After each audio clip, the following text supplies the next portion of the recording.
Şimdi öncelikle tabii Kürt meselesinin ne olduğunu ve çözümün nereden geçtiğini çok kısaca hatırlatarak bu raporların neye denk düştüğünü, nereye tekabül ettiğini konuşmakta fayda olduğu kanaatindeyim.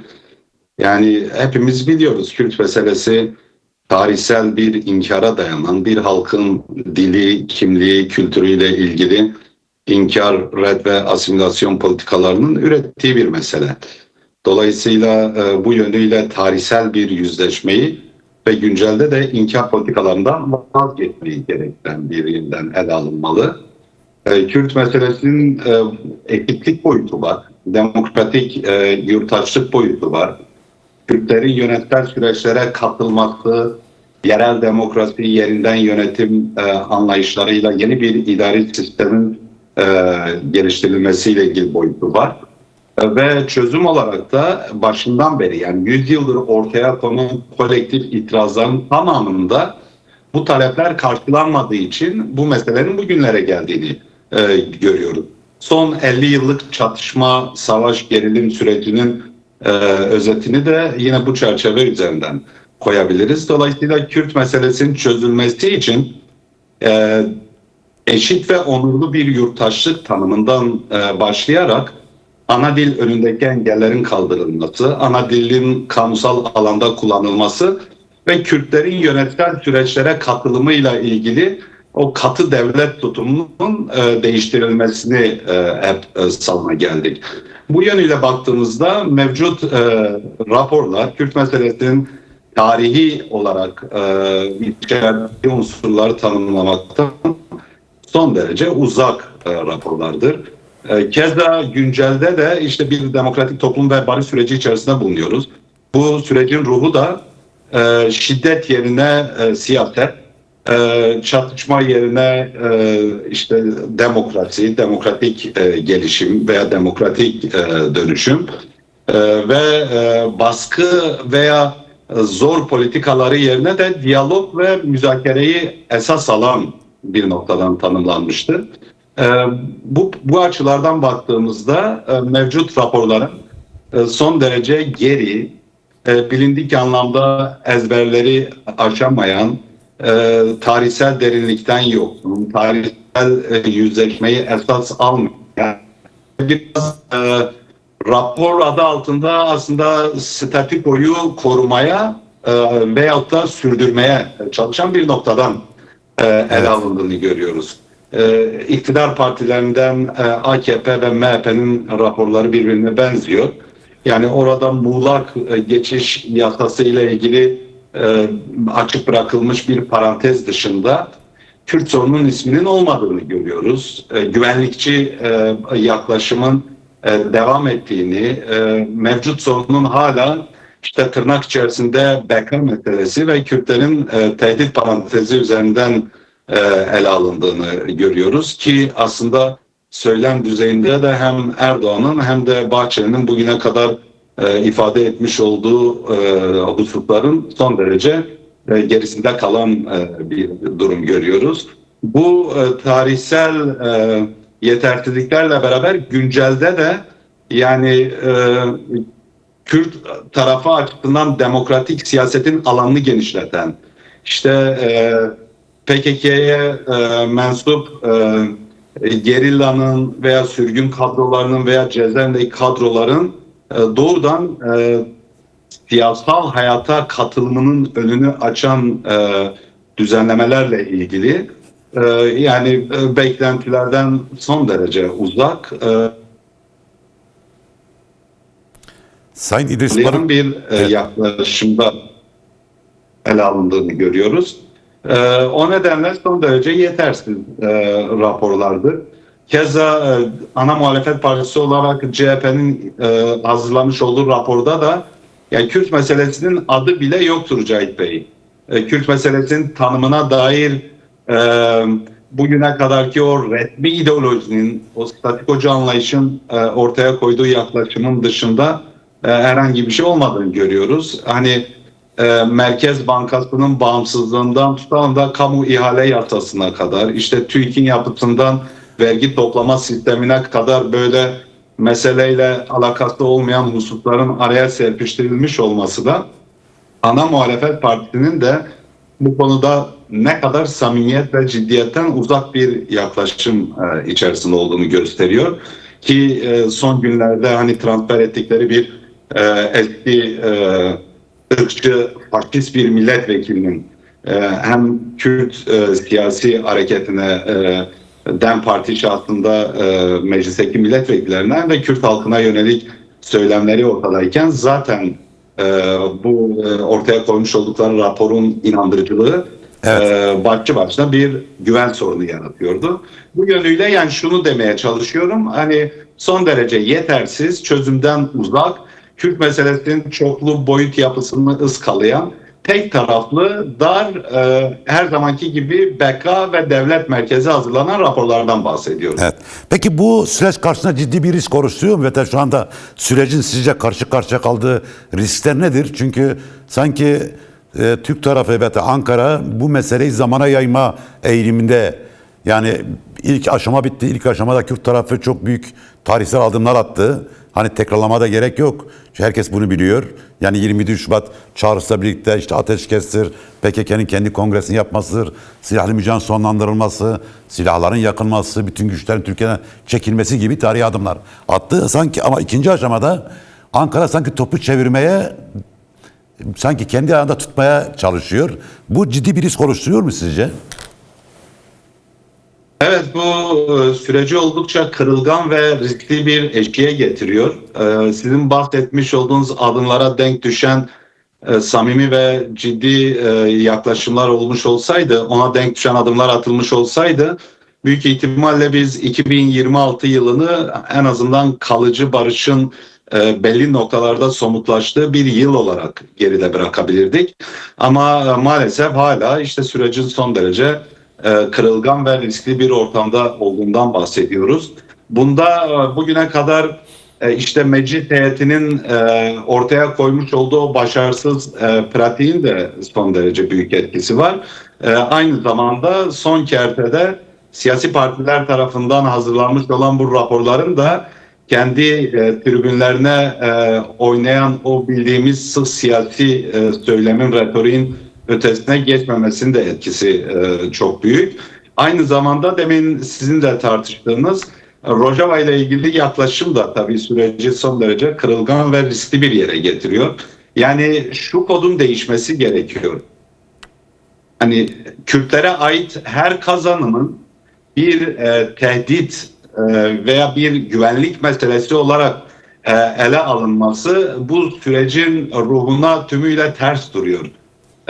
Devletin hala bundan sıyrılmadığını, bu kodları değiştirmediğini görüyoruz. Siz Kürt meselesini konuşurken çözümle silahları aynı anda masaya getiremezsiniz. Yani içeride çözüm konuşurken sınırda silahlar konuşacak derseniz orada Kürt halkının güvenini kazanamazsınız. Veya Kürt tarafının atmış olduğu adımlarla inşa etmek istediği o güven ortamını da bir şekilde zedelersiniz. Şimdi Türkiye Cumhuriyeti Devleti'nin veya mevcut siyasi partilerin Cahit Bey şuna karar vermeleri gerekiyor. Gerek ülkede gerek de Orta Doğu'da Kürtlerin söz ve güç sahibi olabileceği yeni bir denklemi, yeni bir süreci tolere edecekler mi, etmeyecekler mi? Kabul edecekler mi, etmeyecekler mi? Yani eğer buna karşı bir tahammülsüzlük var, bunu boğmaya çalışan bir yaklaşım var ise tabi burada bu süreçle ilgili risklerin ciddi şekilde artacağını öngörebiliriz. Bunları Peki acaba şöyle mi oluyor? Yani bölgesel konjonktür çok ciddi değişiklikler yaşandı. 7 Ekim 2023 Hamas'ın İsrail saldırısı sonrası ve bu nedenle Kürt halkında Sayın Abdullah Öcalan'ın kapısını tekrar çaldılar. Acaba Türkiye bu konjonktür değişebilir diye zamana mı yaymak istiyor süreci? Yani nasıl olsa bu konjonktürde ben Kürtlerle görüşeyim ama bu konjonktürün değişme ihtimalini gözeterek bu meseleyi sürece yayayım. Daha sonra Kürtlerin defterini dürerim mi düşünüyor? Böyle bir intiba var mı sizde acaba? Masanın altındaki ajandalardan biri hani bu belirttiğiniz çerçeveyle oluşturulmuş durumda. Şimdi bir yönüyle tabii hem Orta Doğu'daki gelişmelerin dayattığı o dinamik müzakere sürecine zorluyor. Hem de içeride iç politikada yaşanan o çoklu kriz durumundan ötürü Kürt meselesinde diyalog ve müzakereyi ellerinin tersiyle bir yere itemiyorlar. Ama öte yandan da yani dış politikadaki bütün çabaların temelinde hala Kürtlerin kazanımlarını boğmaya dönük bir anlayış var. Yani Trump'la ilişkilere bakıyorsunuz, işte Suriye rejimiyle ilişkilere bakıyorsunuz, diğer bölge ülkeleriyle ilişkilenme düzeylerine bakıyorsunuz. Hala merkezinde Kürtlerin kazanımlarını bir tehdit, yani tırnak içerisinde tehlike parantezine alan bir yaklaşım var. Şimdi bunu yaparken de içeride de hala inkarı tümüyle ortadan kaldıracak ve Kürtleri bir halk olmaktan kaynaklı dili, kimliği, kültürüyle var olan ve eşit söz ve hak sahibi olan bir halk olmaktan kaynaklı o tanımlamaktan uzak bir yaklaşım var. Dolayısıyla asıl sorun burası. Evet. Yani zihniyetin hala değişmediğini görüyoruz. Şimdi barış dediğimiz şey inkarın bittiği yerden başlar Cahit Bey. İnkar varken siz Kürtleri hala işte ülke içinde işte Kürdistan diğer parçalarında Rojava'da böyle yok sayılan veya yok sayılması gereken veyahut da bulunduğu yerde söz ve etki sahibi olmadan orada sürekli yönetilebilir bir kitle olarak görmek isterseniz orada çözümden uzaklaşırsınız. Çünkü gelinen aşamada Kürtler artık Orta Doğu'da yönetilebilir bir kitle olma aşamasını geride bıraktılar. Kürtler artık ülkede ve bölgede muhatap alınacak bir özne pozisyonuna geldiler ve devletin de iktidar bloğunun da bu gerçekle yüzleşmesi gerekiyor. Evet, ama bu gerçekle yüzleşme yerine bu son günlerde mikrofonu eline alan Rojava tehdit savuruyor. Yani Hakan Fidan bunu yapıyor, Yaşar Güler bunu yapıyor, işte Ömer Çelik bunu yapıyor. Evet. Yani hatta şöyle diyorlar, yani dün mi evvelsi gündü, işte ordumuz emir verilirse hemen girer gibi, yani sanki babaların toprağıymış Evet. gibi, oralar girilip alınacakmış gibi böyle bir havayla şey diyorlar. Benim sorum şu, yani Ankara bu akıl tutulmasıyla Rojava bir saldırı başlatırsa bunun ne tür sonuçları olabilir? Yani sadece süreç açısından söylemiyorum. Genel olarak bölgede ne tür bir sonuca yol açar sizce? Şimdi bir kere süreç açısından bu son derece tehlikeli bir gelişme olur. Yani sürecin fiili olarak askıya alınmasını ve hatta çok daha ciddi bir takım sonuçları beraberinde getirebilir. Yani demin ben ifade etmeye çalıştım. Hani içeride barış, işte sınırda savaş veya içeride çözüm, işte sınırda silah şeklinde kurulacak bir denklemin Kürtler nezdinde hiçbir geçerliliği yoktur. Evet. Kaldı ki Rojava Kürtler açısından bugün bir bölge ülkelerinin Kürt meselesine yaklaşımı açısından bir turnusol kağıdı, turnusol işlevi görüyor ve Rojava'ya yaklaşımı sadece Türkiye'deki Kürtler değil, yani bütün Orta Doğu'daki Kürtler, diasporadaki Kürtler Kürt meselesine yaklaşım açısından bir samimiyet testi olarak görüyorlar. Dolayısıyla yaklaşım bu olursa içeride bu kadar önemli bir aşamaya gelmiş ve tarihi bir fırsat yaratmış olan bu süreçle ilgili gelinen aşamayı ciddi anlamda bozarsınız. Hem de Suriye'deki işte yeni döneme dair en azından yaratılmaya çalışılan o istikrar ve çözüm ortamını tümüyle ortadan kaldırırsınız. Suriye'de yeniden bir kaosu tetiklersiniz. Yeniden bir iç çatışma ve savaş ortamını oluşturursunuz. Biz başından beri defalarca söyledik. Yani Türkiye veya bölge ülkelerinin yapması gereken şey Suriye'de herkesi kapsayan yeni bir demokratik Suriye Cumhuriyeti'nin inşasına katkı sunmak. Herkesin kendi diliyle, kimliğiyle, kültürüyle kendisine yaşam alanı bulacağı bir demokratik anayasanın oluşumuna barışçıl düzeyde katkı sunmak. Şimdi siz orada yeniden tankları, topları, uçakları yürütür bir hale gelirseniz orada kurulmuş olan masayı da zaten imha etmiş olursunuz. Bu hem Suriye'deki hem de Orta Doğu'nun genelindeki kaosu tetikleme açısından son derece travmatik etkiler yaratır. Şu anlayıştan vazgeçilmesi lazım Cahit Bey. Yani şimdi Mars'ta uzayın herhangi bir yerinde bir gezegende bir Kürt bir hak sahibi olacaksa hemen onu tehdit ve beka parantezine alıp düşman olarak kodlama yaklaşımından artık Türkiye'nin vazgeçmesi gerekiyor. Peki burada bir Kürtler soru sorabilir nerede miyim? varlarsa Evet, burada bu kodlama tabii Türkiye'de bir milli mutabakat içinde gerçekleşiyordu. Yani örneğin Afrin işgali döneminde, Gillespie ve Serikani döneminde ana muhalefet partisi de yani DEM Parti, HDP ve Demokrasi Güçlerinin dışında herkes bu işgalin arkasında durdu. Şimdi bu milli mutabakatta kısmi bir kırılma var mıdır? Yani iktidarın Rojava düşmanlığı Türkiye'de siyasi çevrelerde geçmişte olduğu gibi bir destek mi buluyor yoksa burada bir azalma mı söz konusu? ben bunun bir kırılma yaşadığı kanaatinde değilim Cahit Bey. Daha önce katıldığımız programlarda da mevcut düzen içi siyasi partilerin konumlanışını devlet siyasetinin dağıtmış olduğu farklı rol tanımlamaları üzerinden ifade etmiştim.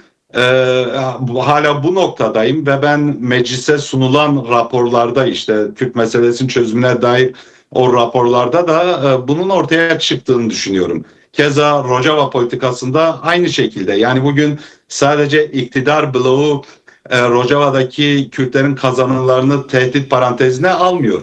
Ana muhalefet başta olmak üzere diğer muhalefetin de hani söylemde böyle işte sözüm ona hani demokratikleşmeden oradaki herkesin hak sahibi olmasından yana bir takım cümleler kullanma zorunluluğu içerisine girdiklerini görüyorsunuz. Ama pratikte politika üretirken bugüne kadar biz ana muhalefet partisinin de Rojava'daki kazanımlara dönük devlet politikasını eleştiren, iktidar politikasını güçlü bir yerden işte mahkum eden, bunun yerine gerçekten Kürtlerle, Rojava'yla veya Suriye'deki bütün farklılıklarla diyaloğu önceleyen, bunun pratik adımlarını atan hiçbir yaklaşım görmedik. Evet. Yani düşünün ki hani HTŞ gibi bir İslami cihadist yapının yönetimine karşı orada demokratik ve barışçıl geleceğin seküler yüzü, aydınlık yüzü olarak Kürtler bütün dünya kamuoyu tarafından kabul edilmiş olmasına rağmen bugüne kadar Türkiye entelejansiyasında veyahut da ana muhalefet siyasetinde buna dönük bir herhangi husus görmedik. Bir de şunu gözden kaçırmamak lazım Cahit Bey. Yani burada kategorik olarak bir Kürt karşıtlığı üzerinden yaklaşım var. Şimdi demin konuğunuzla konuşurken son kısımları ben dinleyemedim ama bilmiyorum bunu tartıştınız mı? Mesela işte Rojava'daki kazanımlar söz konusu olunca Suriye'nin toprak bütünlüğünden başlanıp yine o edebiyatla gidiliyor. Evet. Ama daha 3 gün önce Yeni Suriye bayrağında veya haritasında Golan Tepeleri yoktu. Siz iktidar partilerinden herhangi bir şey duydunuz mu? Ana muhalefet partisinden duydunuz Orada mu? tabii şöyle bir Ya şey bu var. Suriye'nin... Orada İsrail olduğu için İsrail'e kafa tutamıyorlar. Yani İsrail karşısında şeyler yani paniklemiş durumdalar. Çünkü geçen gün Netanyahu Yunanistan'daki basın toplantısında açıktan şey etti. Söyledi yani dedi ki Osmanlı hayallerinizi bitirin yani yormayacak dedi. Çünkü İsrail olunca ama hani Kürtleri daha zayıf bir halka görüyorlar. Orada Kürtlere parmak sallamak onlar için daha kolaymış gibi geliyor. Şimdi oradan şuna gidelim. Hani tam bir önemli bir noktaya değindiniz. Yani Türkiye'de iktidar değil ama muhalefetin bütün kanatlarını demeyeceğim ama yani belediye başkanlarına işte bazı milletvekillerine işte bu Ergenekoncular diyelim ki adına bir takım partiler var. Böyle bir barış ve Kürt karşıtlığını köpürtüyorlar. Yani gerçekten mesela ben şunu merak ediyorum. Yani Türkiye toplumunda bu barış karşıtlığı hatta barış istemiyoruz diye slogan attılar. Bu barış karşıtlığı, Kürt karşıtlığı bizim sandığımızdan daha derin bir yerde mi duruyor ya? Ben o kanaatte değilim. Yani ben toplumsal kesimler arasında bir problem olduğu kanaatinde değilim. Yani metropollerde, Türkiye'nin birçok yerinde Türkiye halkları, Kürt halkı bir arada yaşıyor ve çok ciddi toplumsal çatışmalar, işte ciddi siyasal karşı karşıya gelişler yaşanmıyor. Bunun yerine Yani toplumsal refleksten çok siyasal üretimle ortaya çıkan ırkçı reaksiyonların olduğu kanaatindeyim. Yani bu Yani Bursa'daki olan toplumda şey olmayan o sorabilir miyim? Yani bu Bursa'daki olan ve devam eden bu hikaye kendinden olan bir olay değil. Öyle mi? kesinlikle, kesinlikle. Yani bu kadar örgütlü, bu kadar organize ve sonrasında da işte farklı yere sıçramasına rağmen çok örgütlü, ciddi bir nefret suçu ve toplumsal ayrıştırma itibar etmesine rağmen yani devlet yetkililerinin veya işte siyasi partilerin genel yaklaşımına baktığımız zaman hani nasıl yaklaştıklarını görüyorsunuz. Yani bir anlamda böyle görmezden gelen işte no, adeta hani sırt sıvazlayan, teşvik eden bir yaklaşım var. Yani doğru dürüst bir adli soruşturma dahi açılmıyor bu tarz nefret suçlarına karşı. İşte sevgili Leyla Zana şahsında Kürt kimliğine, kadın kimliğine, işte ezilen kimliğine yönelik yapılan o nefret dalgası, Ahmetspor taraftarına yönelik yapılan saldırılar, keza işte o ırkçı çevrelerin işte bu kampanyayı desteklediklerini gösteren sosyal medya soytarılıkları. Yani bütün bunları alt alta getirdiğinizde burada Evet. bir şekilde görmezden gelinen ve alttan teşvik edilen bir ırkçı reaksiyon olduğunu görüyorsunuz. Burada şu sahip olabilir. Yani yarın öbür gün demin dediğiniz gibi bölgesel konjonktüre göre makas değiştirmek zorunda kalırlarsa, bir savaş politikasına doğru işte dümeni kırma durumu gelişirse o durumda da bu toplumsal tabanı, toplumsal zemini bir şekilde ayakta tutmak ve oradan doğru bir yönelime geçmek gibi bir niyet olabilir. O nedenle son derece uyanık olmak gerekir. Yani siyaset kurumunun ürettiği, bilinçli olarak ürettiği ve büyüttüğü bu politikaları toplumsal kesimlere mal etmemek gerekiyor.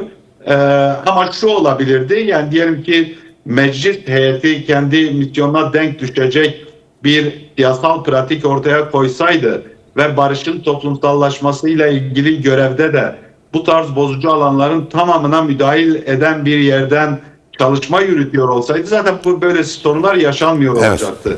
Biz yine de zararın neresinden dönülürse kârdır deyip bu konuda meclis heyetini, siyaset kurumunu ve devlet yetkililerini sorumluluğa çağıralım. Umut tümüyle tükenmiş değil. Yeter ki yanlışlardan vazgeçilsin. İçeride inkardan, dışarıda da Kürt kazanımlarını tehdit olarak gören o patolojik kodlardan vazgeçilmesi durumunda 2026 yılını biz bir barış yılına çevirebiliriz. Evet. Ama bunun için demokratik tahammülleri ve gereklilikleri mutlaka yerine getirme gibi bir görevle karşı karşıyayız. Evet.